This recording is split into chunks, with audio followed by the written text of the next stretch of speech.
Hi అండి. ఈరోజు మన రెసిపీ కొత్తిమీర కొబ్బరి పచ్చడి.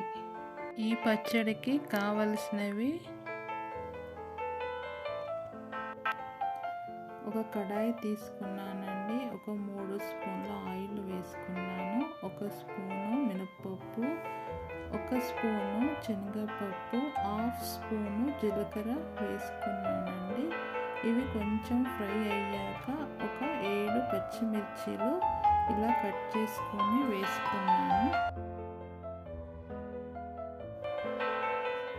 ఇప్పుడు నేను 1 కప్పు ఆనియన్ వేసుకున్నానండి. తర్వాత 1 కప్పు పచ్చి కొబ్బరి వేసుకున్నాను. ఇది కొంచెం నూనెలో ఫ్రై కావాలండి. ఇది ఫ్రై అయ్యాక ఒక 6 వెల్లుల్లి రెబ్బలు, ఒక చిన్న అల్లం ముక్క వేసుకున్నాను. ఒక గుప్పెడు పుదీనా వేసుకున్నానండి. తర్వాత ఒక చిన్న కట్ట కొత్తిమీర, ఇది కాడలు లేతగా ఉన్నాయండి. 1 స్పూను కల్లుప్పు వేసాను.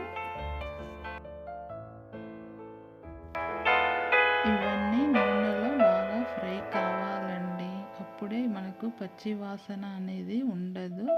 ఒక 5 మినిట్స్ అండి. చూడండి, నూనెలో బాగా ఫ్రై అయినాయండి. ఇది చల్లారాకనే మిక్సీ వేసుకోవాలండి. ఇప్పుడు మనం దీన్ని తాలింపు వేసుకుందామండి. ఈ పచ్చడి ఇడ్లీ, దోశకి, చపాతీకి బాగుంటుందండి. ఒక్కసారి మీరు ట్రై చేయండి.